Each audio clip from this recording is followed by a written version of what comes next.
I'm Lucy. Thanks for stopping by, and I hope you enjoy the video.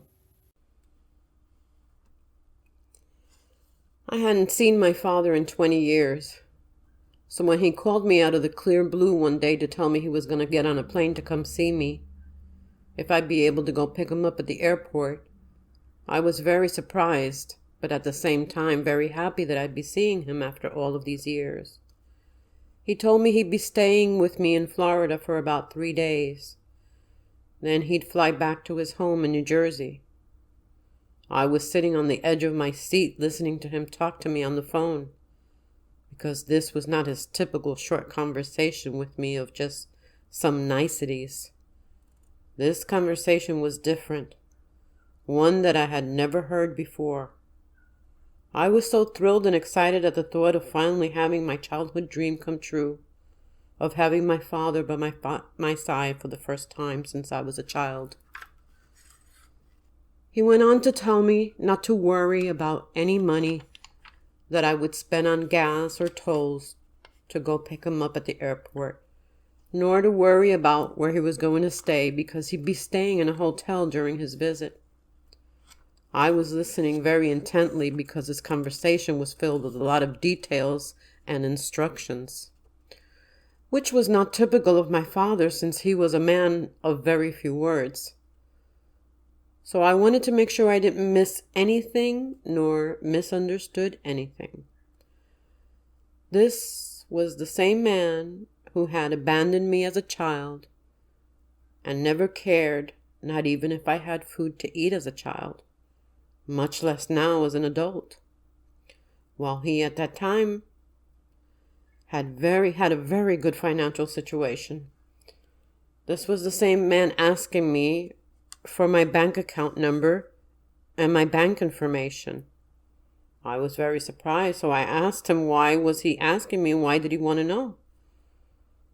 So he just blurted out that he wanted to deposit $50,000 in my bank account. Well, I almost fell off my chair when he told me that. And I knew he wasn't kidding, because he was not a joking man. He was a very serious person. And so he repeated it again. I guess he realized that I was kind of skeptical at this point. I asked him why would he be doing that? And he said because he knew I had some problems and needed some money.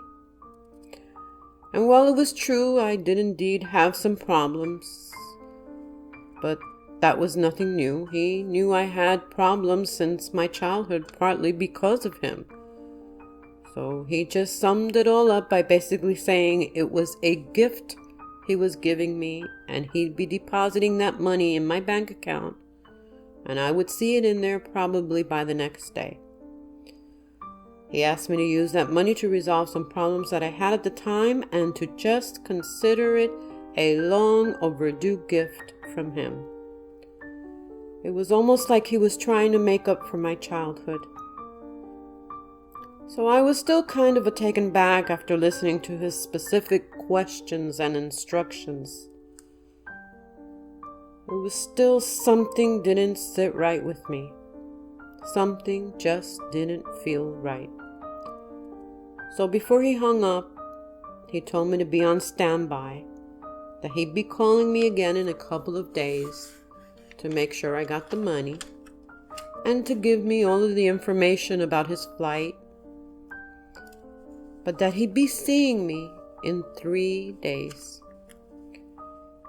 It would have been sooner, according to him, but he said he needed to tie up some loose ends before he left. So I quickly, before he hung up, asked him, "Dad, just out of curiosity, where are you calling me from?"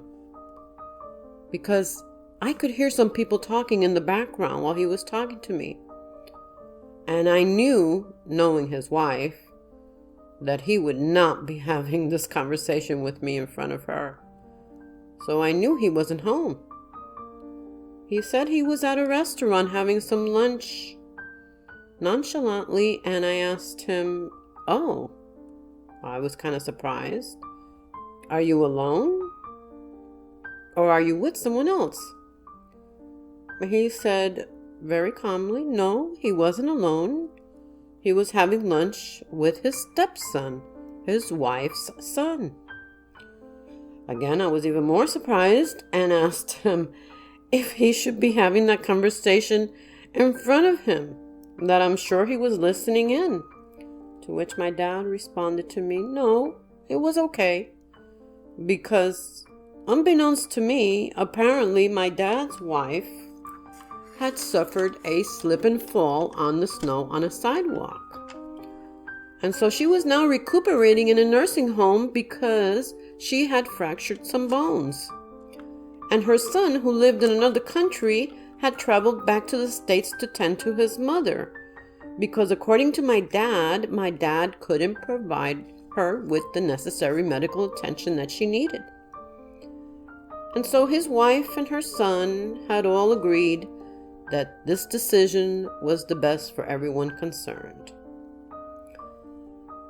I was still a little bit uneasy about this whole conversation and new situation with my father.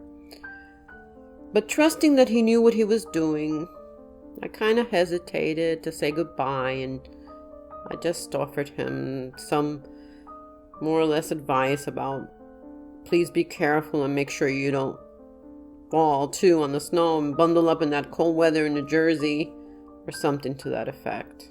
I don't recall exactly word for word.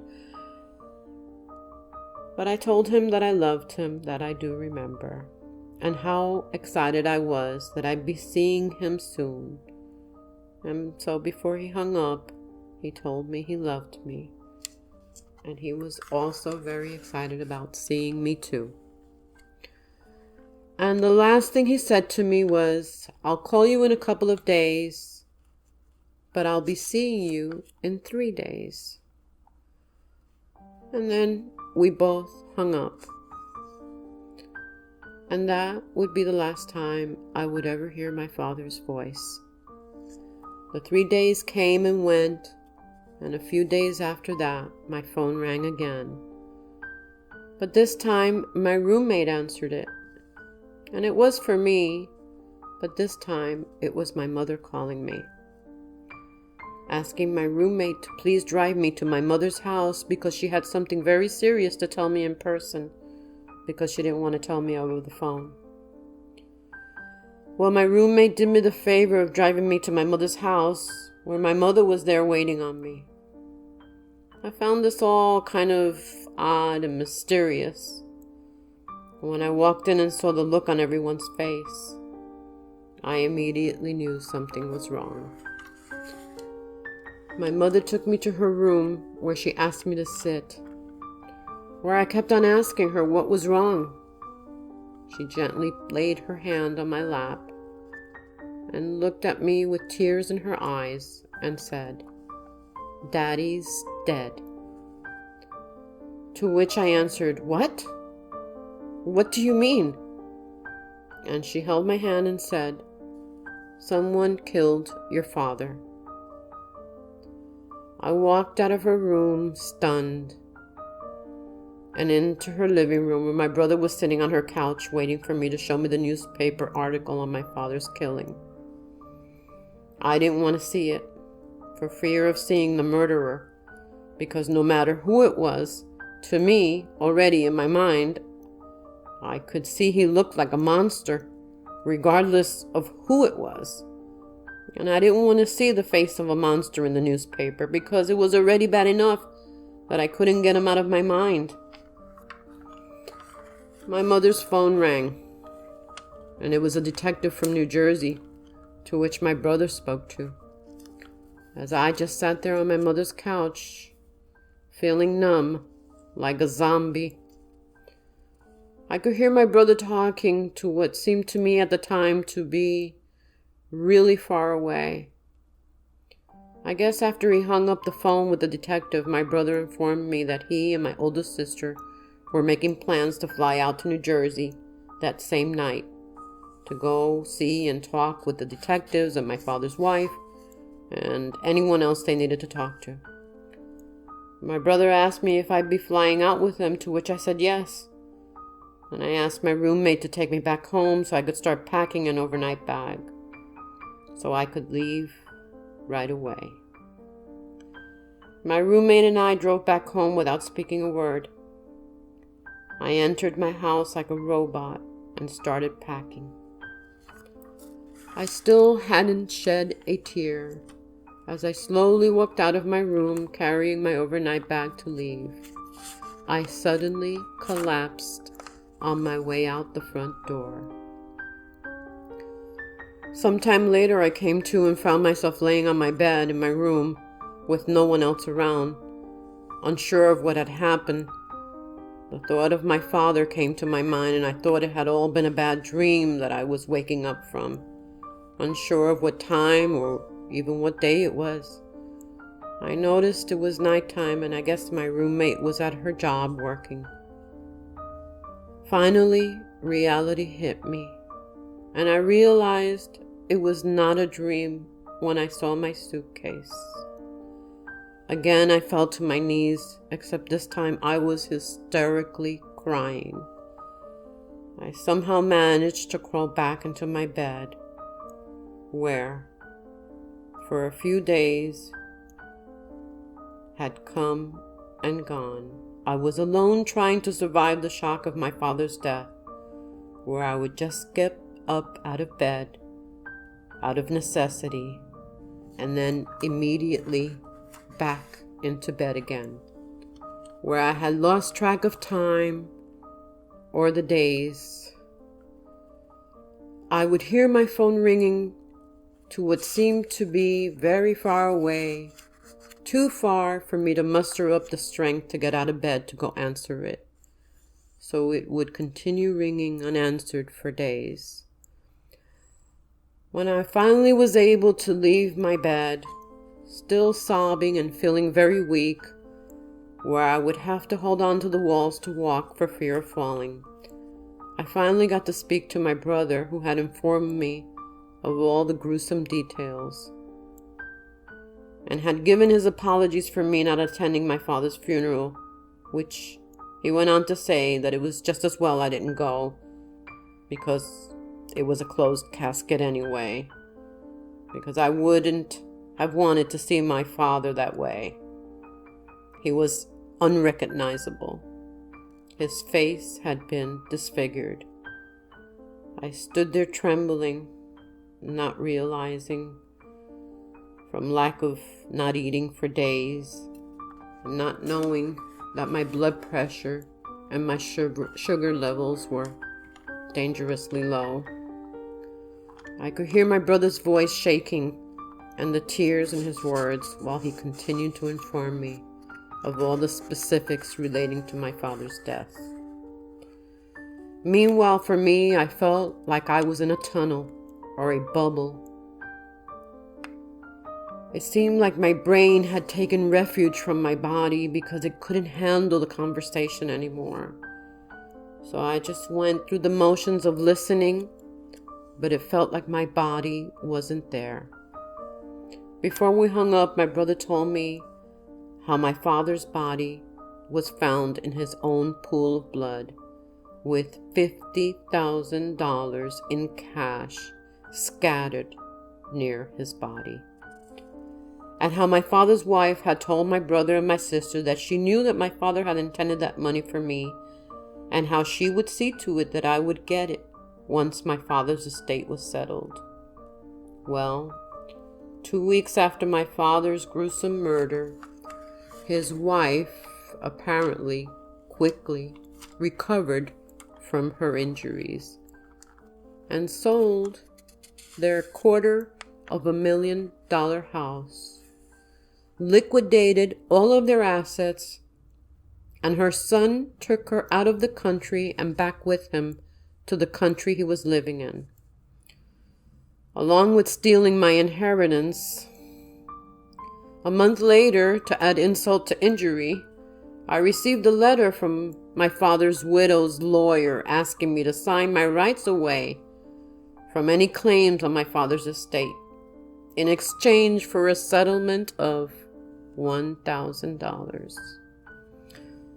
Well, Needless to say, I never signed it nor received a penny from what was rightfully mine. I answered the letter asking only for one picture of my father that I didn't have. That's all I wanted. To which his widow told me I had no right to ask for anything, not even a picture. So she refused any further contact with me or any of my siblings, and she and her son disappeared from our lives without even a word to us. I did manage to do my own little remembrance of my father's life in my own little way, in a park with a lake, where I released some balloons with a goodbye letter inside one of the balloons, and then set afloat some lilies in the lake. It was a small and intimate vigil with gatherings of some close family and friends of mine, where I celebrated my father's life and tried my best to remember him the way he looked when I last saw him as a child, not the way his killer, who was a 6 foot tall, only 25 years old man, who brutally murdered my father with his bare hands. My father, who was at the time of his death already a 78-year-old man, who was frail and fragile, and who his killer outweighed my father, who was not any competition for him and couldn't even defend himself. And he did this all for stealing $20 and my father's wristwatch, who the murderer confessed that same night he was caught, the same night that he killed my father, who was only given 10 years for murder, 7 for good behavior, who my father's wife knew it was him because he lived in the same small town, and he had come over that day to their house, and my father's wife was eating lunch 1 floor underneath in the kitchen, below the living room, where my father was being beat to death. And according to her statement to the police, she didn't hear a thing. Not even the furniture and the bric-a-bracs and the vases that were crashing and breaking on the floor while my father was struggling for his life, just 1 floor up from where she was quietly sitting, enjoying her lunch. A month after my father's death, I was diagnosed with lupus, which was brought on and flared by the trauma in my life, and has since progressively gotten worse and has taken its toll.